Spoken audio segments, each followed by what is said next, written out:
Good evening students, this is Nidhi. जैसा कि आप सभी जानते हैं, हम इस चैनल पर क्लास वाइज सब्जेक्ट के अकॉर्डिंग चैप्टर डिस्कस करते हैं, लेकिन आज हम एक कॉमन टॉपिक डिस्कस करेंगे जो कि हमारी क्लास फर्स्ट सेकंड से लेके 9-10 तक सभी में आता है। तो इसलिए ये वीडियो क्लास 9-10 तक सभी स्टूडेंट्स के लिए हेल्पफुल रहेगा। सो आज का हमारा क्या टॉपिक है? उपसर्ग। इस टॉपिक को स्टार्ट करने से पहले हम ये जानेंगे कि उपसर्ग की बनते कैसे हैं, उपसर्ग होता है क्या है। ठीक है, जो उपसर्ग होता है वो शब्दों में कुछ जोड़ने से बनता है। इसका मतलब हमें उपसर्ग जानने से पहले किसको जानना जरूरी है? शब्द। तो आइए स्टार्ट करते हैं। सबसे पहले शब्द क्या होता है? वर्णों के सार्थक मेल से जो नया रूप उत्पन्न हो उसी को हम क्या कहेंगे? शब्द कहेंगे। अर्थात दो या दो से अधिक वर्णों के मेल से शब्द का निर्माण होता है। ठीक है, अब जानेंगे शब्द के प्रकार। हमारा जो शब्द होता है उसके भी हमारे दो प्रकार होते हैं। पहला मूल शब्द, दूसरा व्युत्पन्न शब्द। क्या आप जानते हैं मूल शब्द और व्युत्पन्न शब्द किन्हें कहते हैं? नहीं? चलिए आइए स्टार्ट करते हैं। मूल शब्द वे शब्द जो बिना किसी उपसर्ग या प्रत्यय की सहायता के बनते हैं, उनको विभक्त नहीं किया जा सकता। अर्थात ऐसे शब्द जिनमें ना कोई उपसर्ग लगा हो ना ही कोई प्रत्यय लगा हो, वे हमारे मूल शब्द कहलाते हैं। मतलब उपसर्ग और प्रत्यय को जोड़ने से पहले जो शब्द रहा था हमारा, वो क्या शब्द था? मूल शब्द था। और इसके हम टुकड़े नहीं कर सकते, विभक्त नहीं कर सकते, मतलब टुकड़े नहीं कर सकते। अगर हमने इसके टुकड़े कर दिए तो इसका कोई अर्थ नहीं रहेगा। फॉर एग्जाम्पल पुस्तक, खेल, मोर, मन आदि। ओके, नेक्स्ट अब व्युत्पन्न शब्द। वे शब्द जो मूल शब्द के साथ उपसर्ग या प्रत्यय लगाकर बनते हैं। मतलब मूल जो शब्द था हमारा, अगर उसमें कोई हम प्रत्यय या उपसर्ग जोड़ दें, उसके बाद जो नया शब्द बनकर आएगा वही हमारा व्युत्पन्न शब्द कहलाएगा। फॉर एग्जाम्पल अन्याय। अन्याय शब्द में मूल शब्द क्या है? न्याय। ओके, जैसे कि आप यहाँ देख सकते हैं, अन्याय में मूल शब्द क्या है? न्याय। इसमें हमने क्या उपसर्ग जोड़ा है? अ प्लस न्याय। क्या बना नया शब्द? अन्याय। सेकंड हरियाली।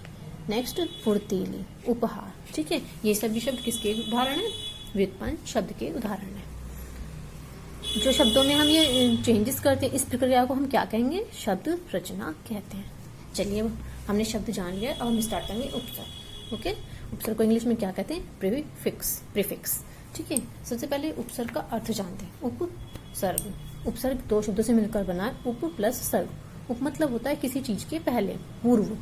सर्ग मतलब साथ। किसी शब्द के पूर्व में जुड़कर जो परिवर्तन आता है वही क्या कहलाएगा? उपसर्ग कहलाएगा।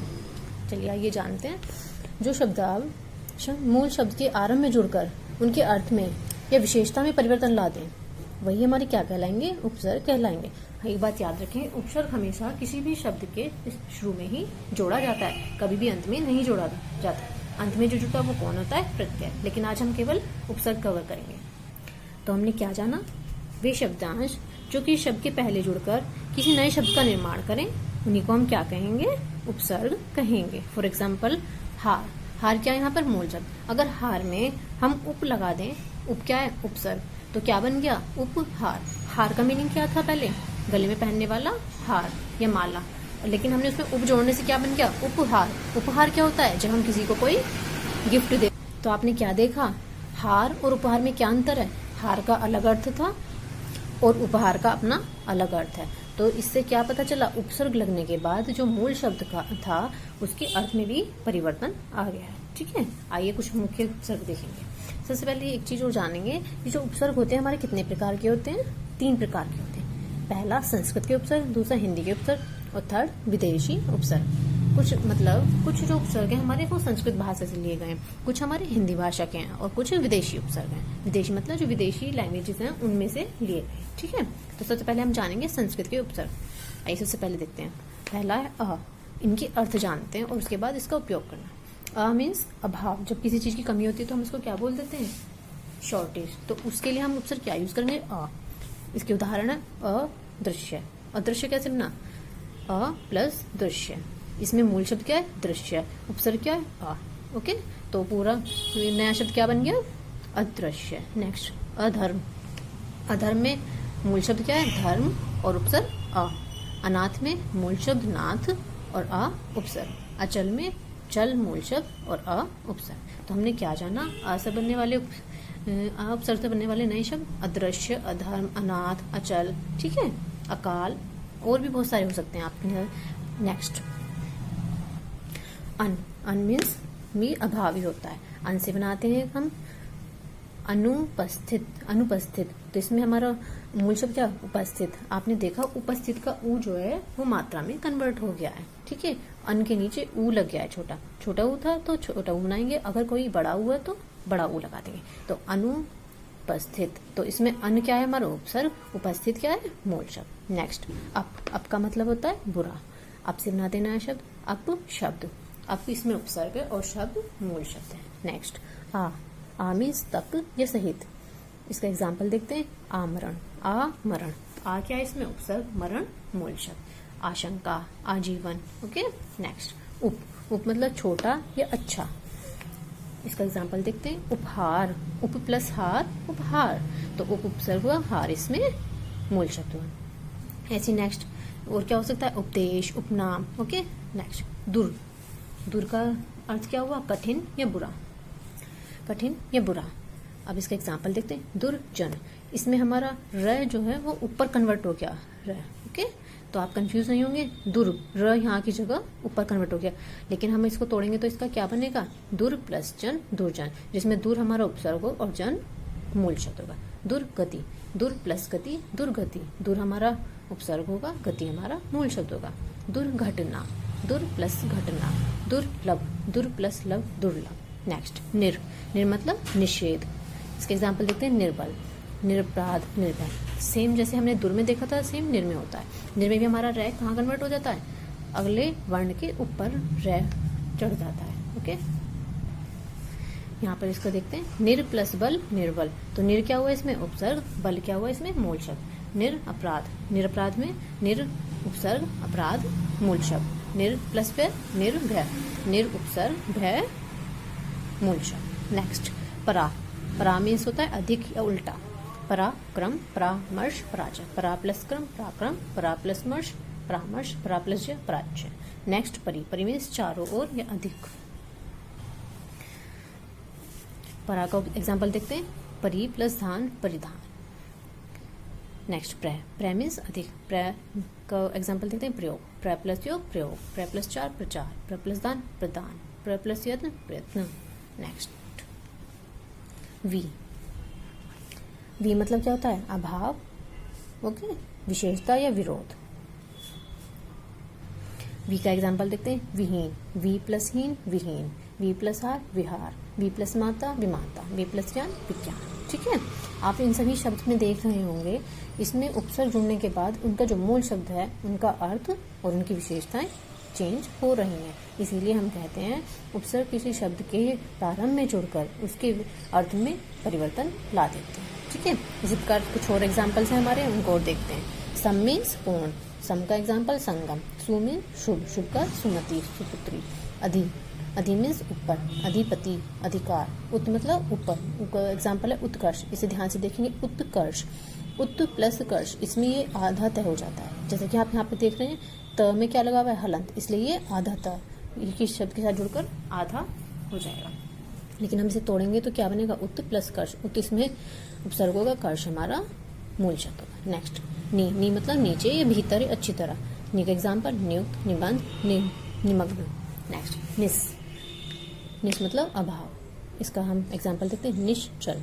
आपने एक चीज नोटिस करेंगे, श यहाँ पे किस में कन्वर्ट हो गया, आधा बड़ा श में कन्वर्ट हो गया। निश प्लस चल, निश्चल। लेकिन आप तोड़ेंगे तो निश, ये से नहीं ये वाला श बनाएंगे, ये श केवल जोड़ने पर ही लिखेंगे। नेक्स्ट अति मीन्स अधिक, अधिक मत एग्जाम्पल देखते हैं, अति प्लस रिक्त, अतिरिक्त, अति प्लस आचार, अत्याचार। यहाँ पर आदत है और ये आप जब तोड़ेंगे तो इसको आप अति ही लिखेंगे, अति प्लस आचार, अत्याचार। ओके, नेक्स्ट अब हम देखेंगे हिंदी के उपसर्ग। जिस तरह हमने संस्कृत के उपसर्ग देखे, अब हम हिंदी के उपसर्ग देखेंगे। पहला अ मीन्स अभाव, सेम जैसा आपका संस्कृत के उपसर्ग में था अ से क्या बनेगा, अटल, अचूक, अछूता। अ प्लस टल, अटल। अध मतलब आधा, अध पका, अध प्लस पका, अध पका, अध प्लस मरा, अध मरा। ओके, नेक्स्ट अन, अन मतलब निषेध या मना करना, किसी चीज का अभाव होना। अनपढ़, अन प्लस पढ़, अनपढ़, अन प्लस चाह, अनचाह। नेक्स्ट उन, मीन्स एक कम। 29, 59, 1 प्लस 30, 29। औ, औ मतलब हीन, औ गुण, औचक, औदर। ठीक है, औ प्लस गुण, औगुण। कु मतलब बुरा, कुपुत्र, कुकर्म, कुसमय। नेक्स्ट चौ, चौ मीन्स चार, चौपाया, चौ मीन्स चार दिशा या किसी भी चीज़ के लिए यूज़ कर सकते हैं, चार होता है इसका अर्थ। चौपाया, चौराहा, चौथाई, चौ प्लस पाया, चौपाया। दो, दो मीन्स दो, ये संख्यावाचक है, दो, दो के लिए, दो गुना, दुबला, दुरंगा, ठीक है। नेक्स्ट नी मतलब नहीं, निडर, निकम्मा, निहार, नी प्लस डर, निडर। भर, भर मीन्स भरा, नेक्स्ट भर प्लस पेट, भर पेट, भर प्लस पाई, भर पाई, भर प्लस पू, भरपूर। जैसे हमने संस्कृत उपसर्ग जाने वैसे हमने हिंदी के जाने, अब हम जानेंगे विदेशी उपसर्ग, ठीक है। अब विदेशी उपसर्ग जो है वो हमारे कई भाषा से आए हुए हैं, जैसे अरबी, फारसी भाषा से, उर्दू के, अंग्रेजी से भी आए हुए हैं कुछ उपसर्ग, ठीक है। इन्हें हम आगत उपसर्ग भी कहते हैं। आइए जानते हैं। खुश, खुश मतलब जब बहुत कोई ज़्यादा खुश हो, अच्छा प्रसन्न हो या अच्छा लगता हो किसी को, तो उसी को बोलते हैं हम खुश। तो खुश नसीब, ये हमारा खुशी को रिप्रेजेंट करने के लिए यूज़ किया जाता है। खुश प्लस नसीब, खुश नसीब। खुश प्लस खबरी, खुश खबरी। खुश प्लस को, खुशबू। नेक्स्ट कम मीन्स जब किसी चीज़ की हमारे पास शॉर्टेज हो जाए, कमजोर, कम उम्र, कम अक्ल। बे मतलब बिना किसी चीज़ के, तो बेईमान, बेरहम, बेशर्म। गैर मतलब बुरा या निषेध, तो गैर कानूनी, गैर हाजिर, गैर जिम्मेदार। नेक्स्ट है हमारा ना, ना मीन्स निषेध, निषेध किसी चीज़ के लिए मना करना। ना लायक, ना पसंद, ना प्लस लायक, ना लायक, ना प्लस पसंद, ना पसंद। दर, दर मीन्स में, दरअसल, दरमियान, दर प्लस असल, दरअसल। नेक्स्ट है ला, ला मीन्स किसी चीज़ का अभाव है, किसी चीज़ के बिना। ला परवाह, ला प्लस परवाह, ला परवाह। ला वारिश, ला प्लस वारिश, ला वारिश। ला प्लस जवाब, ला जवाब। नेक्स्ट हम मीन्स समान, हम शक्ल, हम सफ़र, हम दर्द। नेक्स्ट सब, सब मतलब अधीन या नीचे। सब इंस्पेक्टर, सब डिवीज़न, ये अंग्रेजी भाषा का है हमारा उपसर्ग। डिप्टी, ये भी हमारा अंग्रेजी भाषा का है। सहायक, deputy collector, deputy inspector. Okay, so इस वीडियो में हमने उपसर्ग के बारे में जाना। आई होप आप सभी को समझ में आया हो कि हमने क्या क्या जाना था। एक बार रिवाइज कर लेते हैं, ठीक है। सबसे पहले हमने जाना था शब्द, शब्द का निर्माण कैसे होता है, दो या दो से अधिक वर्णों के सार्थक मेल से। सार्थक मतलब जिनका कोई अर्थ निकले, अर्थहीन नहीं, अर्थ हो जिनका, ओके। फिर हमने जाना था शब्द के कितने प्रकार होते हैं। शब्द के दो प्रकार हैं, मूल शब्द और व्युत्पन्न शब्द। फिर हमने जाना था मूल शब्द और व्युत्पन्न शब्द में क्या अंतर है। मूल शब्द हमारे कौन से होते हैं, जो किसी शब्द में उपसर्ग और प्रत्यय जुड़ने से पहले का शब्द होगा, वही हमारा मूल शब्द कहलाएगा, ठीक है। जिसके हम खंड नहीं कर सकते, मतलब उसको किसी भी टुकड़े ना कर सके, टुकड़े करने पर उसका कोई अर्थ नहीं रहेगा। नेक्स्ट हमारा व्युत्पन्न शब्द। व्युत्पन्न शब्द क्या था, जब मूल शब्द में कोई उपसर्ग या प्रत्यय लगा दिया जाता है, जो नया शब्द बनकर आता है उसी को हम क्या कहेंगे, व्युत्पन्न शब्द। जैसे हमने इसके उदाहरण देखे थे, हार में हमने उप जोड़ा था तो क्या बन गया था, उपहार, तो वो हमारा क्या था, व्युत्पन्न शब्द। इसमें हार क्या था, मूल शब्द, और उपहार पूरा बनकर क्या आया था, व्युत्पन्न शब्द। नेक्स्ट हमने जाना था उपसर्ग का अर्थ। उपसर्ग का अर्थ क्या था, उप प्लस सर्ग, दो शब्दों से मिलकर बना है। तो उप मतलब होता है पूर्व, सर्ग मतलब साथ। तो किसी शब्द के पूर्व में जोड़कर उसकी अर्थ और विशेषता में परिवर्तन लाना, वही क्या है, उपसर्ग कहलाता है। हमने जाना था उपसर्ग के प्रकार। उपसर्ग के कितने प्रकार थे हमारे, तीन। संस्कृत के उपसर्ग, हिंदी के उपसर्ग और विदेशी उपसर्ग। कुछ हमने संस्कृत के उपसर्ग पढ़े थे, फिर हमने हिंदी के उपसर्ग पढ़े थे, देन हमने विदेशी उपसर्ग को और हम किस नाम से भी जानते हैं, आगत उपसर्ग। Okay, thank you students.